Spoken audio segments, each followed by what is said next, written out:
Hello there, welcome to another episode of World of Tanks with Ngani Titan. And in this episode, well, while there's a decent game going on in the background, and I've been playing the T-34 US quite a while. One of the reasons I've been playing the US T-34 very, very extensively over the last 2 weeks is because about 2 weeks ago, Palacomgo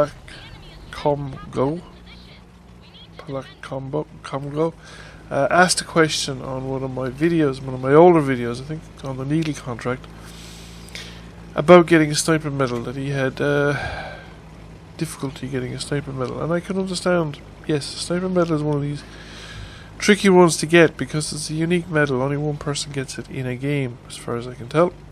And the requirements are pretty stiff. You have to have at least 1,000 points of damage, at least 10 hits, not all of which have to penetrate. But the potential damage is out up to 1,000, and 85% of your total shots have to be on target. And that's pretty challenging. So out of curiosity, I decided to go for sniper medals with the tanks that I was playing at the time. So I was playing the T-34 US that you're looking at here, and I was playing the T-95E2. And I thought I'd play each of them and see how many games it took me to get 3 sniper medals, and to record for each medal how many games it took. Now on the T-95E2, 6 games for the first sniper medal, 6 games for the next sniper medal, and 5 games for the next one. It's an average of about 5.5 games for sniper medal.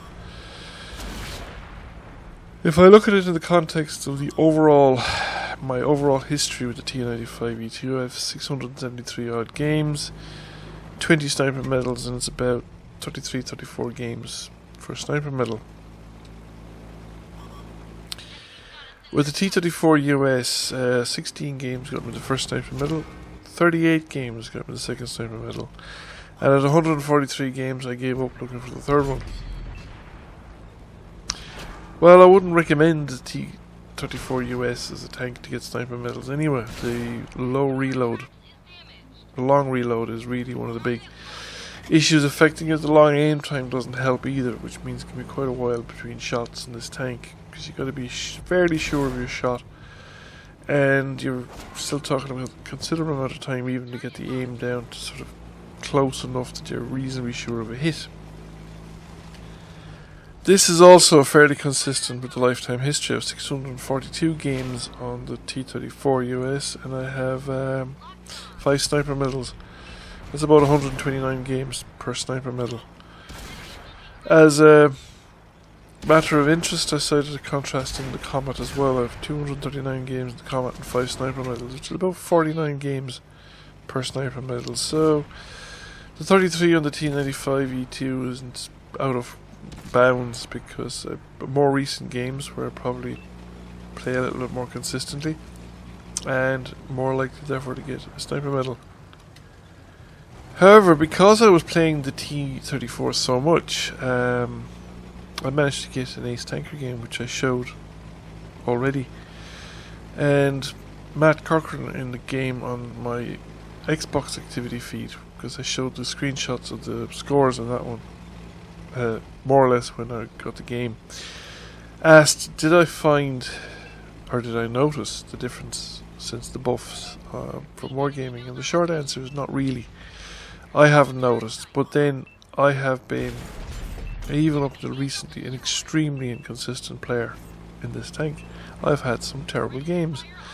I had about a week where my daily WN8 on these tanks was about 800. In fact, I think one day it was like as low as 585. Which basically translates as I was getting maybe 2 to 3 shots, scoring between 800 and 1,000 points of damage in a game, sometimes less, sometimes nothing, and dying very early.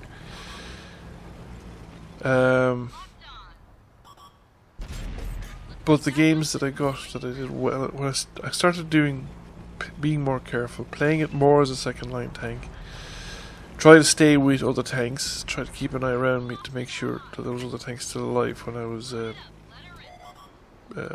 moving around, and try not to be too aggressive with the tank. And I found that I did improve, but my best games were still games where I was top tier. not games where I was bottom tier or well, I suppose middle tier games weren't too bad, but the top tier games were generally a disaster. I think whether or not you notice buffs, a lot depends on what exactly gets buffed and your playstyle with a particular tank as well. Because I was so inconsistent with the tank, I didn't really notice the effects. And I've generally never had a problem much with aiming or bloom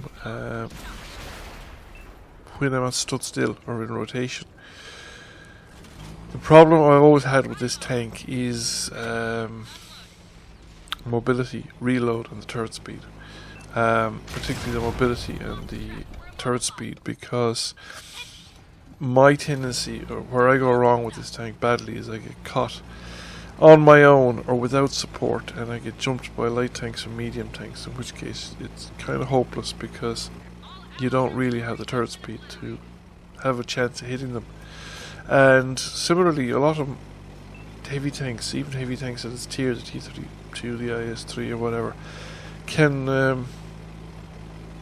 they can jink around the side of you, and the chances of you missing is actually reasonably high given the aim time and the reload time, and they will then be able to put rounds into you while you're waiting for that really long reload. So it's a very unforgiving tank in that aspect, and the stuff that they buffed in it, it helps, I'm sure it helps, but it's not something that I would necessarily have noticed, mostly due to the fact that I was never that consistent in the tank in the first place.